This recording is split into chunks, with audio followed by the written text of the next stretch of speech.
for all you listeners out there, man, we got incredibly gifted artists that goes by the name of Nite Owl. You know what I'm The saying? underground king. We gotta Underground say that. producer.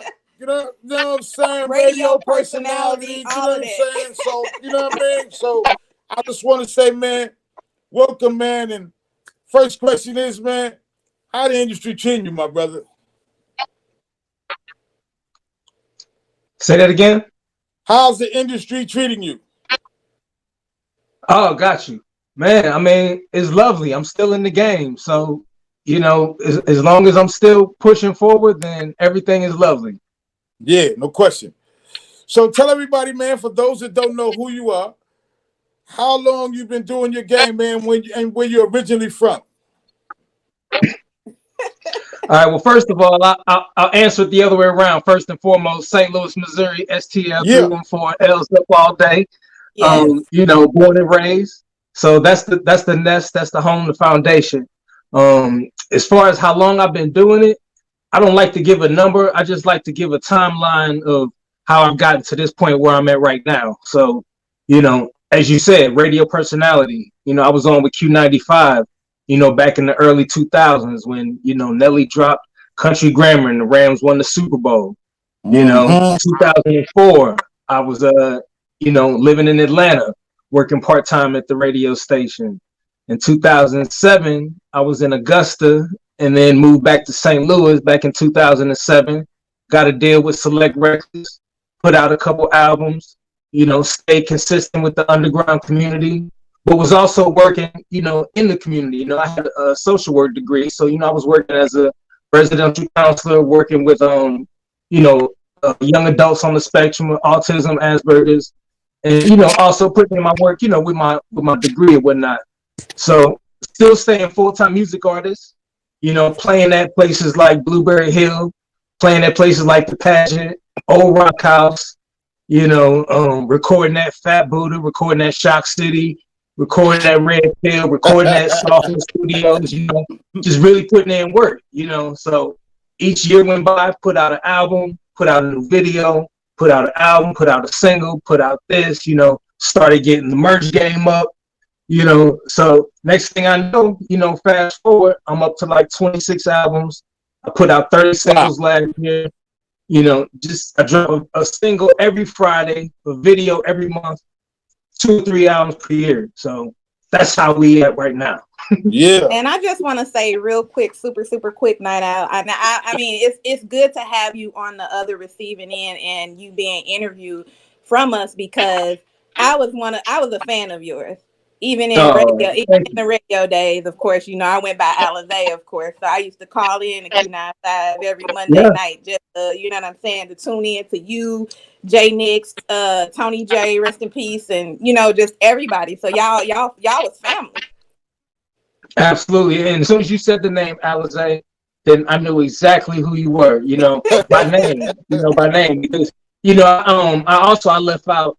I was a key member in the High Point every Monday, as an MC, and then as also taking it from the actual High Point over by the big Amico sign onto the actual radio with Craig Black. Shouts out to Craig Black, who was very influential in making all that happen. He saw me spit, he helped coordinate getting it on the radio with Finster, Rob Boo, and Luke Mine, which were the host of the High Point. So, I became the host on the radio. And that really, opened it up and it gave me a chance to showcase my skills and my high 16s, live on the radio versus just in the club on Mondays. And that really was a pivotal point, in my career. So that's when I remember we started opening up the lines for people to call in, High Point every Monday. And Alizé was calling and kick her around, It was a lot of people that became, good radio stars off of that High Point calling radio show. And Alizé was definitely one that stayed consistent and got her rhymes out. So big up to you, girl. I see you. Yeah, no appreciate doubt. Appreciate that. Yeah, we've been blessed to have Sonny on the team. You dig? So yeah, it's been a good thing, man. So let's take it back from the beginning, man. I mean, at some point, somehow, somebody inspired you to want to do the things that you've done. You know what I mean? Like, what was your musical inspiration? Like, what made you want to do what you do? Or who? Well, being a student of hip hop, being born into the culture, it starts with, I go back to, I can trace the days where I lived in Wellston. I used to walk to the flea market on St. Charles Rock Road, and buy bootleg tapes, not knowing that was, not looked upon highly back then. But I remember buying, Biz Markie, Pick and Booger. I remember buying UTFO. I remember buying Boogie Down Productions and, NWA. So I remember buying these tapes and just, kind of really to show them off to other people who, couldn't get them. So I remember just collecting tapes like kids would collect baseball cards. I used to collect every song, album that came out, no matter if they was whack, no matter if they was super dope, whatever it was, I collected all of it. So I've just been a student of the game, and I soaked up the culture from East Coast to West Coast, North and South, paid attention to slang, style, fashion, lingo, and really, just took all of that and emulated, who I am today, Nite Owl, because, I'm a little bit of Redman, I'm a little bit of Lord Finesse, I'm a little bit of Special Ed, I'm a little bit of Fresh Prince and Jazzy Jeff, like all of that. So it's like that's exactly who I am, because I came from that era. KRS-One, came from the Jay-Z's and the Biggies and the Wu-Tangs. I remember being in college, I was the only person on my campus that had Ready to Die. Because back I went to school in Oklahoma, so people was listening to like SIBO, E40, Mac Mall, Mac Dre, and here I was with Biggie, and so they was like, "Man, get that out of here," So wow, it was a big and that's a little crazy for me, because coming from the East Coast, we didn't listen to nothing but East Coast music. Period. Like, matter of fact, rap didn't even exist, or hip hop didn't even exist if it wasn't coming out of New York. So with that being said, you kind of already segued into my next question. What was your style? Obviously, you just ripped off a couple of artists that you was listening to, the different things that you was able to do. How did you come up with your style, that St. Louis flair that you brought to the game? Man, I tell this story in a lot of interviews because, if it's your story, you're going to tell it a lot. So, it is what it is. But like, so I remember being, just doused in Yo MTV Raps and Rap City, watching those videos, learning the dance moves. Like I would study the routines of Nice and Smooth, just as a B-boy, learning dance steps. Big Daddy Kane had some dances, Scuba Scrap, and I would study their dance moves, but then study how Big Daddy Kane rap. But like in high school, I wasn't really like fully like who I was as a rapper. So what I would do is I would learn Lord Finesse, if you know Lord Finesse and DJ Mike Smooth. I would learn Lord Finesse 16s and his lyrics, and I would go to school and spit those lyrics because I knew nobody knew who Lord Finesse was. Like people in my class, they have no idea. They was doing their raps, and then I'm spitting these Lord Finesse rhymes, man. And probably after like a couple months, they started to get on to me. They was like, "Man, you too good to be spitting these hot rhymes.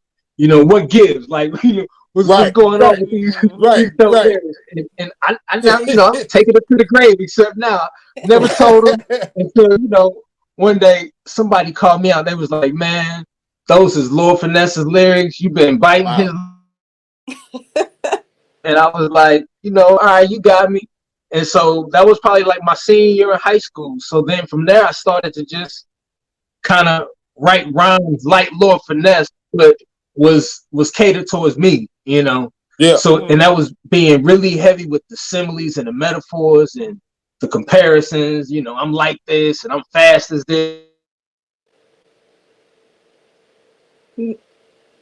Oh, you breaking up.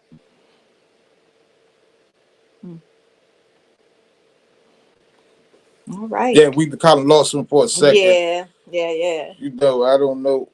It was very prominent back in St. Louis with a lot of hip hop artists and underground artists. We was doing it big back then.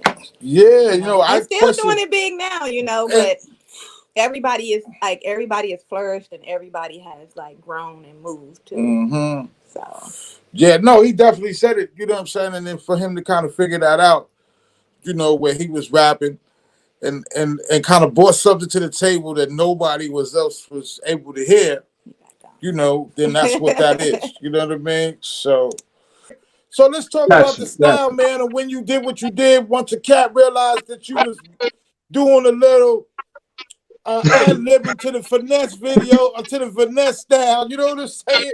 Because we don't want to use the word bite because it's a universal culture, you dig? So go ahead and tell your story, baby. Yeah, man, but even at the time I was doing it, being new, I didn't really know I was biting. I was just like, I knew that I was taking somebody, but I knew I wouldn't like going to record it or try to do it. I was just going to school to try to floss.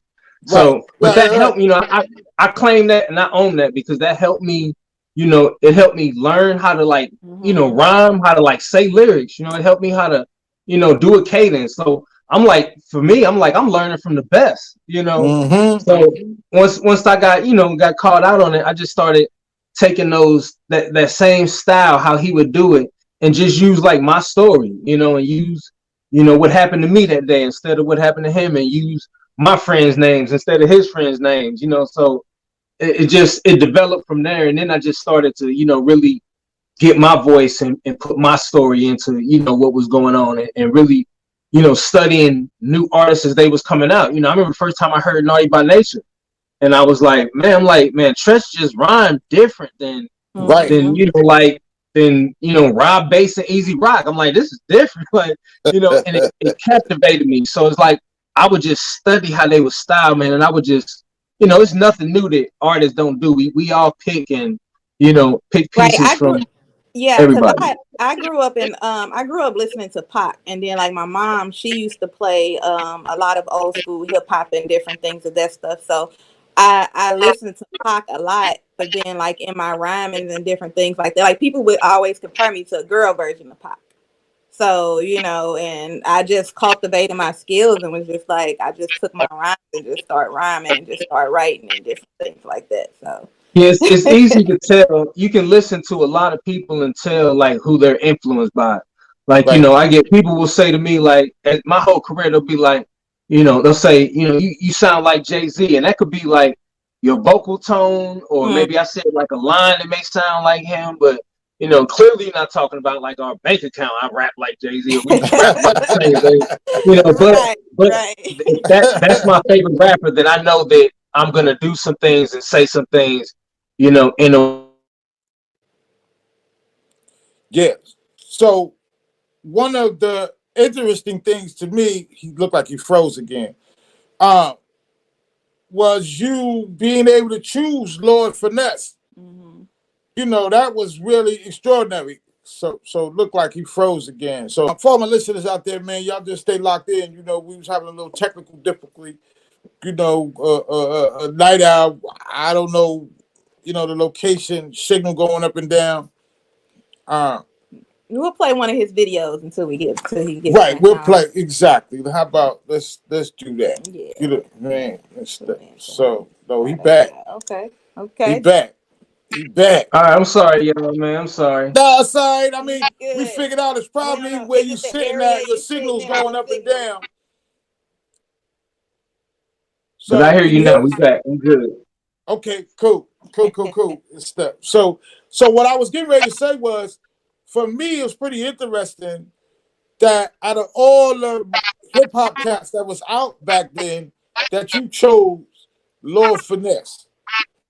And well, it was really it's really going back to the flea market. I just grabbed what they had on the table, and that's just what they had at the time. Was they had Lord Finesse, Biz Markie, Boogie Down Productions. So it was like, that's just what they had, and I grabbed his out of those. I was like, this is who I most would want to sound like, but that's just where my where it started from. So it came from what they had available.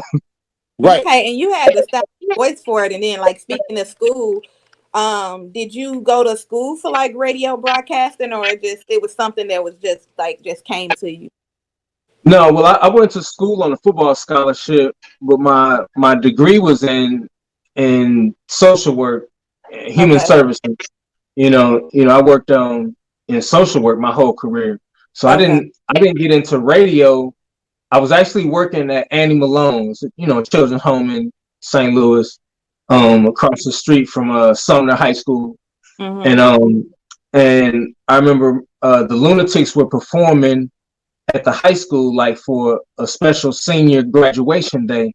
And I was working across the street at Annie Malone, and I remember going over there and just, you know, basically quit my job and started working for the radio station that day. You know, you know, and then they had a contest, you know, to see who they wanted to. St. Louis was looking for their next, you know, QJ. And people was trying out, and you know, I remember Craig Black and Moshe. They was like, "Man, you should try out. You already, you know, hang with us." So, you know, I tried out and ended up getting a Sunday night or Sunday morning, and then started filling in when people would take off, and then that just ended up, you know, becoming a full-time position. So I just took it and ran with it. So I just kind of dove into it because I knew it would be a good way to get my rap name on the street, on the radio, and kind of, you know, commercialize it a little bit.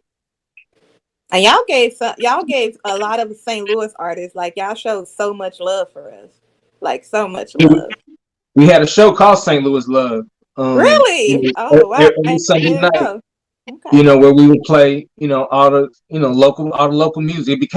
It started from St. Louis Love, and then it became home jams.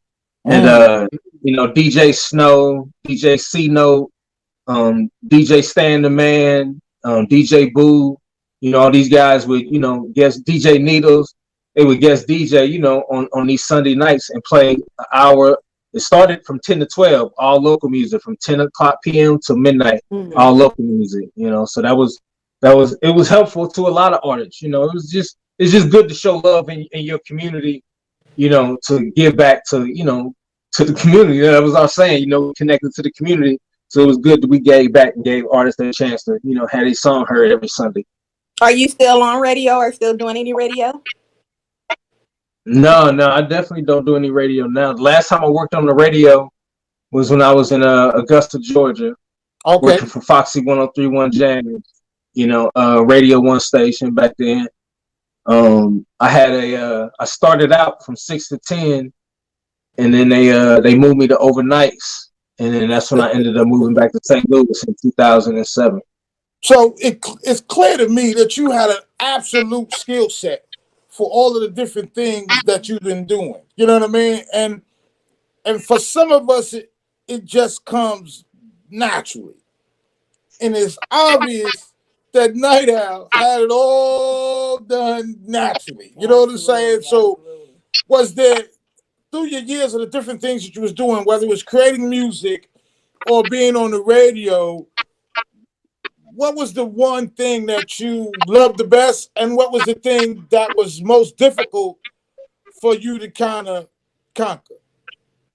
Yeah, well, the easy transition from being like a rapper and then going on to the radio was really just, are you articulate? Can you project your voice? You know, can you talk to an audience? You know, that kind of thing. So obviously I could do that kind of stuff. You know, Can you think fast off the head? Can you be quick with it? Can you be creative? Like, I could do all of those things already as an artist. So being on the radio with it, you know, kind of like, you know, Ludacris' story. People know that Ludacris started out on the radio, and he was a great radio personality, you know. And I kind of, when I learned that, I studied, you know, him being on the radio and just trying to perfect my skills of being on the radio. Like, we would have live broadcasts, you know, at nightclubs, and to me that was the easiest, because it's like, okay, now I got a mic in my hand, I'm at the club, I'm live on the radio, all I got to do is jump in for my little 30 seconds and, you know, rock the crowd for my little, and jump out, let the DJ take, you know, and just do that 5 or 6 times the whole night. That's easy money right there, you know. Right. The hard stuff for me in that was like doing production. That's why it's like, you know, with my music, I don't make any of it, but I'm hands-on. I'm there when I arrange it. Now, give me that, take that out, you know, that kind of stuff, you know. But like in radio and production, I didn't know how to work the machines. I couldn't cut my own commercials. You know, I was making enough money. I was paying somebody to, you know, come in and make my commercials, because I that's just like not my thing, you know. Right. Pushing buttons and lining stuff up. Like I'm more like put me on the front. Like I'm the poster child. I'm the face. Right. You know, like I'm that guy. You know, so Right. that really held me back, and that's probably why I'm not in right now, because now, you know, back then you had a production assistant, somebody who just did all the production. You go in, you cut the commercial, and he does all the editing and cool Edit Pro and put it into the shortcut and all that. You know, I didn't have to do it. Nowadays, the radio personality, they got to do all of that. And I was like, that's not my strength. I'm not into that. You know, just let me talk, let me shine, let me promote, let me do my thing. And so, you know, so that was like what was easy and what was hard. But that's really just in the radio game. And everything else, you know, like I treat everything like school, for example. I wanna win. So I sat in the front, you know, I paid attention. I was on time, you know, with sports. If you ain't on time in sports, there's consequences, you know, there's lots of running involved. But like, you know, I treat everything the same. You know, like when I pledged Alpha, like I was with a group of men who like were saying, you better graduate from college or we don't mess with you. You know, I almost said the Custer said the F word they say, but they, you know, and that was impactful to my life, to be around a large group of black men that saying, we gonna graduate, we're gonna go to class on time, we're gonna be respectful to the ladies, we're gonna work in the community, you know. So like all that had an impact on my life, you know, upbringing and being an artist and being a person. That's why I went into social work, helping people, you know, helping other artists, putting DJs on, you know, doing anything I could do to use my skills to be out in the community was like my strength. Right, no doubt. So look, let's talk about the video that you got. We got a video you call Nite Owl. Keep pushing. Yeah. Tell us how that came about, the idea about that, man, and we're gonna bang it a little bit, you know what I'm saying, for the audience. But I need you to kind of lay the groundwork on how that all came about. Yeah, well, first of all, Keep Pushing is on an album I have called Nitro 2020, which is my 20th album that I released. Wow. And that was, you know, kind of right as the pandemic was happening, you know, call it, you know, the COVID album. So, but Keep Pushing, that song to me is, I remember my campaign for that song when I came out with that album. I was like, this is what I would sound like if I was on Bad Boy Records. If Puffy signed me, if he came and put me on right now, this would be my first single, and this is how it would sound.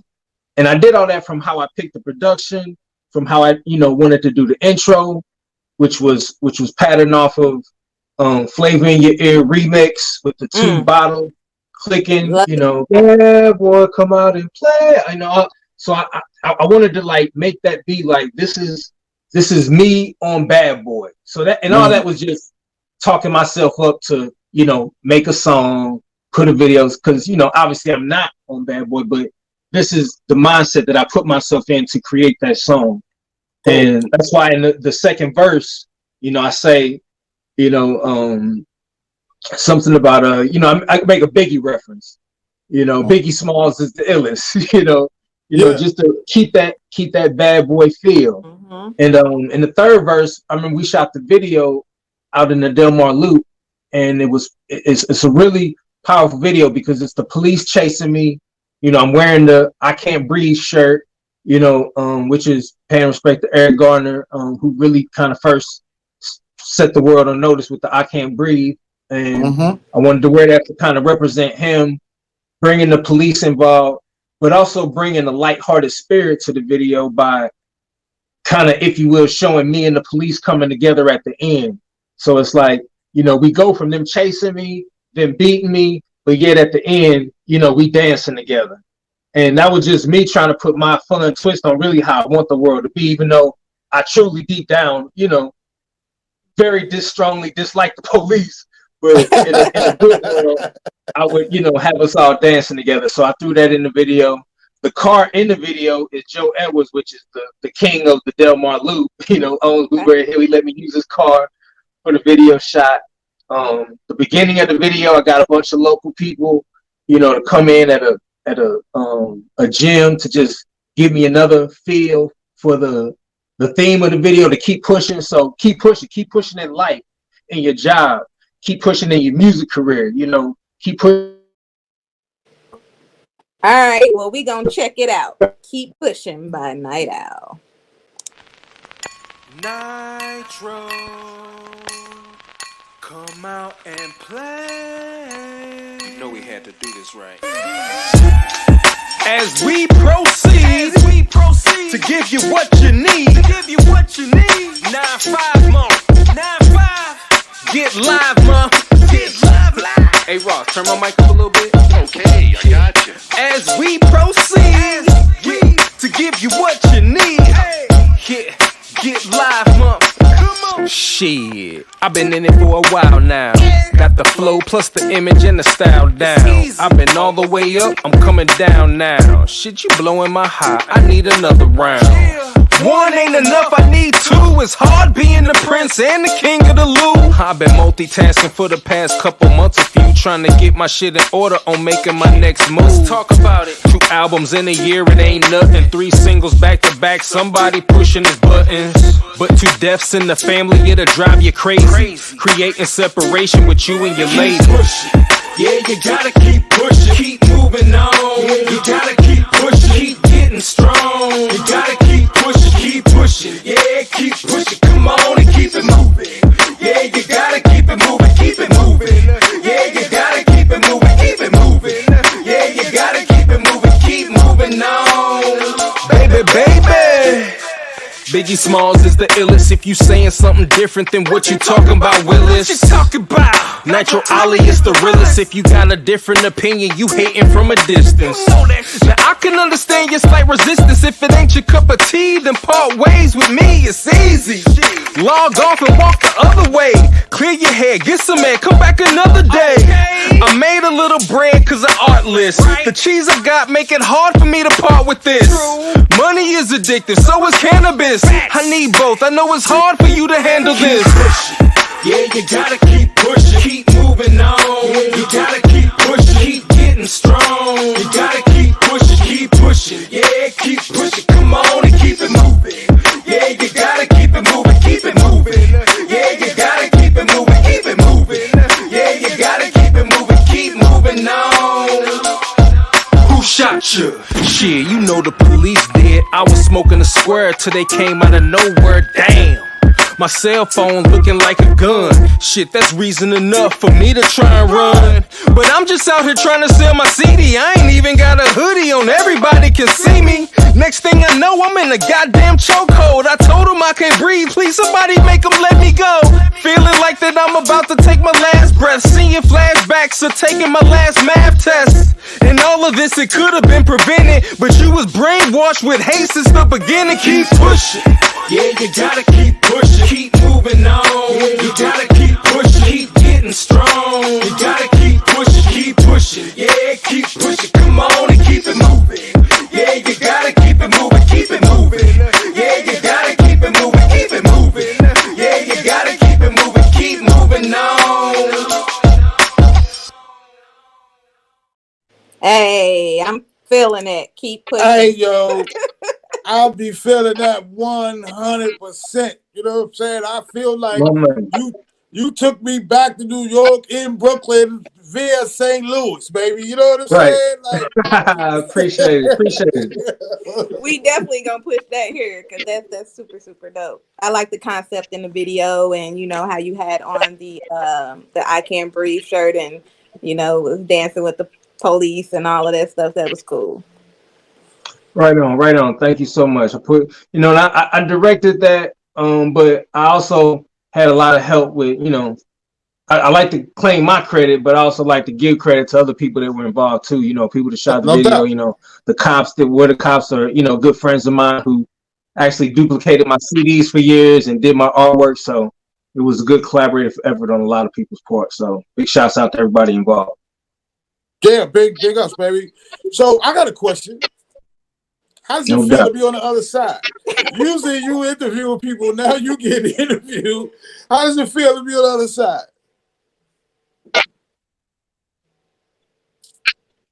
Can you hear her? Yeah. I heard. Well, I've been doing the artist side long enough, separated from the radio side long enough to where, you know, it feels natural, you know. It feels natural. Yeah, it's cool. My very first interview I ever did was not Tevin, Mario. Okay. He performed at the some convention we have every year, the Black Expo. Yeah, and we were broadcasting live from the Black Expo, and he was the headliner performer that year.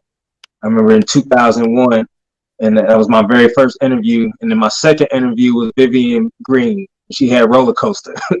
So how was that? Like, were you nervous, like interviewing him the first time, or you just was like just came with it? And going back to, you know, when he asked about, you know, being comfortable and, you know, being good at it, just, you know, when it's a calling for you, you know, you just do it naturally. With it, like how y'all handling this show right now and doing your thing, like y'all are very, very professional with it. You know, with all the technical difficulties and all that, you know, it comes off like you've been doing it for years. You can do it with your eyes closed, and that's when it's your calling. That's when you're doing what you're supposed to be doing. So it comes off very easy. So, you know, when I was doing that, you know, interviewing people, I didn't feel like I was a radio personality. It just felt like I was an artist talking to another artist, you know? Yeah. And it just came off like that.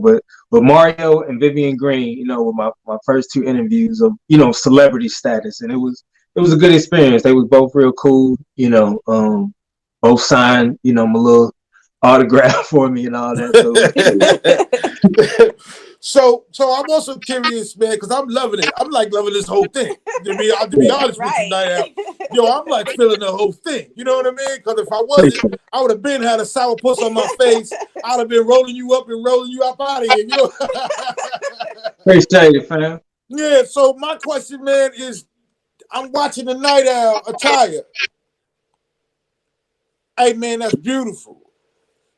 The merch. Where we going with that? Like how you arranged that, how you kind of came up with that, where you look to go with that. I mean, tell me the story. What was the concept behind What was the concept? Tell me the story.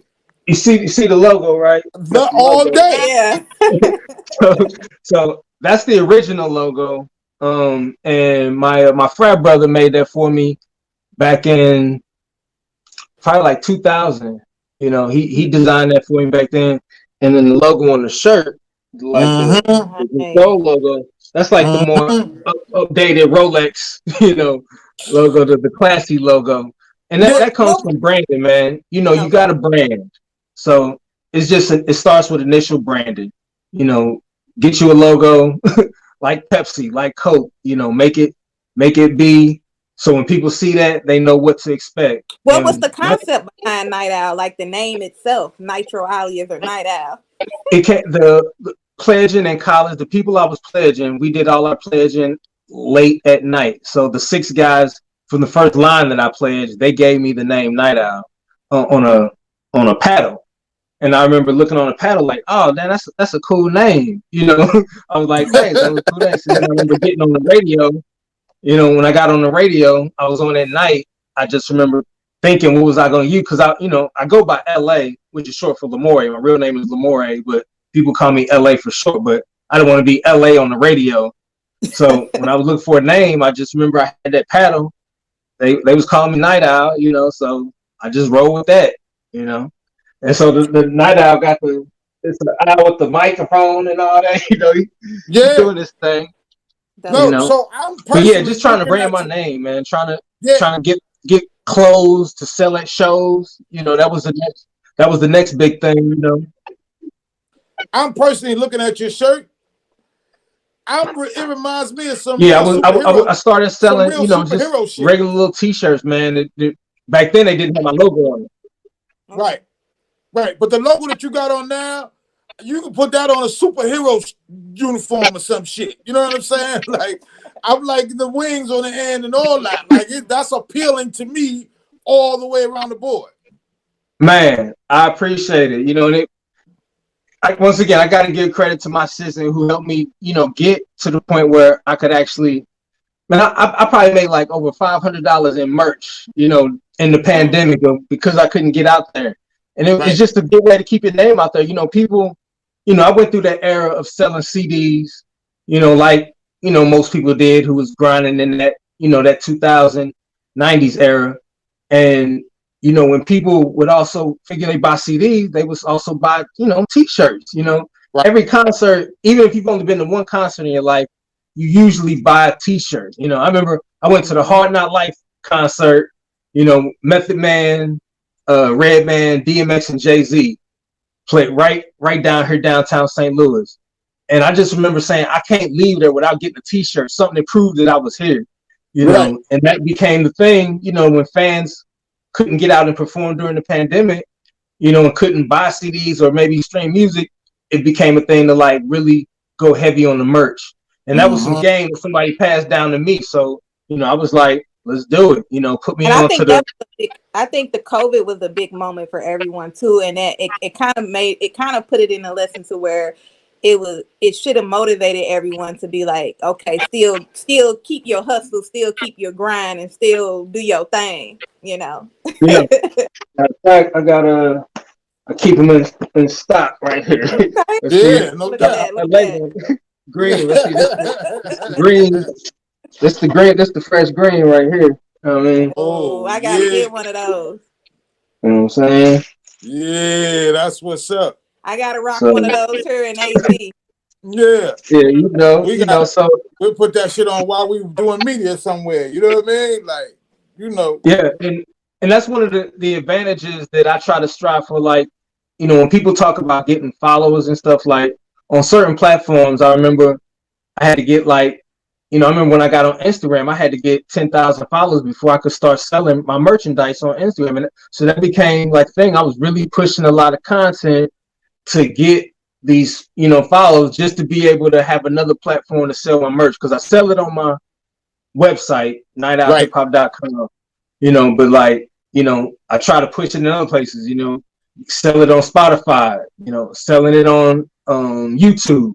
You know, I'm probably like 500 subscribers away from being 10K on YouTube. So once I get that, I'll be able to sell my merch on YouTube as well. So just trying to reach these milestones to help build the brand, you know, on a more financial level as well.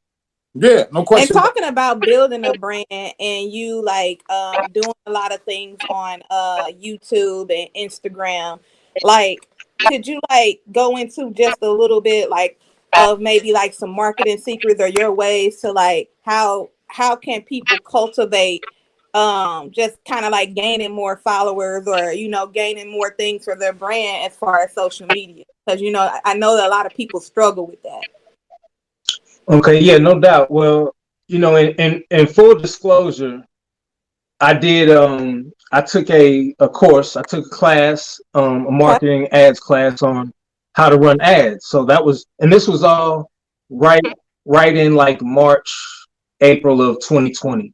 So I took this class, you know, and just learned how to like run ads. It was basically just teaching me how to run ads. And I started to run those ads once I, you know, the course took me, you know, a few months, got that down. And then I literally started running ads on Instagram, Facebook, TikTok, you know, and that's really what got me to the point where I'm at now, because it was so new that anytime somebody went to their stories, they were seeing clips of my 3 biggest songs that are streamed on Spotify, which is Keep Pushing, Do It, which has over 600,000 streams. Open House has over 500,000 streams, because these songs got placements in, you know, certain little TV shows, because I got into like the sync game. So it was like a combination of running ads and me learning about this new opportunity to make money off my music, which was sync licensing. And that just took it's just like, you know, the worlds met to where I was able to like gain followers, gain new people who had never heard of me, who were seeing me through, you know, these ads, and then just having good content. You know, I don't believe in trying to like follow a formula that somebody else did, but I believe in doing what you believe in, doing what's in your heart. Because I'm like, I'm not the one to be doing all the dancing, and I like to dance. Don't get me wrong, you know, I do all my dance. You know, prep, I do all the things, but like I don't want to be on TikTok like a dancer. You know, yeah. But so you got to do what feels right. And for me, getting right here where y'all see me at, spitting hot 16, spitting rhymes, freestyles, verses from my songs, over, popular beats. Just staying consistent with my fans, staying true to myself, and, putting in that work. It becomes a job. I had a full-time job, but I had to treat rap also like a job. I had to stay committed, stay dedicated, set the ring light up, get the lighting right, get the gear right, get the audio right. Like, you got to treat it like it's something that you really want. And when you do that, people start to feel that. They feel your passion. That's why, people, get inspired by me, because they feel, when I was coming up, people wanted to be down. They're like, yo, you want to win so bad. We want to win with you. And that's those fumes coming off of me, I think that's very important too, just like continuing to post content no matter where you are each and every day, because that is very important. And a lot of people like to bot followers, but not realizing that saturates your account and different things like that, and that actually takes away from real followers. I'm gonna tell you a quick story right here, real quick. It's an artist. I wrote a song for. I'll say his name. His name's St. James. I wrote a song for him. He heard about me. He lives in Sacramento. Heard about me. Wanted me to write a song on this beat he had. I wrote the song. I sent it back. He was like, "Man, I love it. Can you come out here and be in the video?" After we negotiated the prices and all that, I went out there, did the video. It's called To The Face. You can go on YouTube and find it. And did it. And he's an R&B singer, whatnot. And so we did the song. And then he was telling me while I was out in California he's like, yo, man, if you ever want to steroid your streams, bump your streams up, let me know. And I was like, no, I'm kind of cool on that. So long story short, I just checked his Spotify page yesterday, and his whole catalog got taken down except 4 songs, because he was buying bots and buying streams. So, going back to what you said, yes, it's very true. It happened. People try to take shortcuts and try to, cheat and try to do all this just for vanity numbers. And you don't really have to do all that, because if you're talented and you get in your own lane, people will find you. I got fans in Brazil, Germany, Mexico, Argentina, and I know this because they DM me, they buy my music, they buy my shirts, and I have track records, I can find out where all these, fans is coming from. So, definitely stay away from those bots. I just found out yesterday, this story I'm telling you, I just found out yesterday, and he had 20 singles, about 10 albums, all of them gone. So you can think you cheating, you can think you're getting away, but they will catch up with you and take all your music down. So stay away from it. That's real game. Yeah. So Nite Owl, baby, what's next? What's the next project? What's the next move? Do you think about getting into film or video or short? You tell us acting. I mean, what's next? What's the next aspiration that you want to knock down? All right. So what's next? Obviously, I'm staying with the music. I got a new album. And the way I'm doing this album in February is, it's called a waterfall style. So I'm releasing the first song on the album on February 3rd, which is Friday. And then I'm releasing the second song on the album on February 4th, which is Saturday. And then the following Friday, I'm going to release the third song with the previous songs on that album. So it's just going to be an overlap of promoting the album for the whole month of February. It's 9 songs on the album. So every weekend, I'll give you 2 songs off the album. So that's the newest thing coming up right now, is the new album. So I drop a song every Friday, but that's anyway. The new album, I drop a new video. I got a new video about to drop. And I'm doing my YouTube shorts, just lots of just content, man. I'm doing something every week. So, it's nothing to not be up on, because every week I'm doing something. Cool. Okay. So that's really dope. We got another video?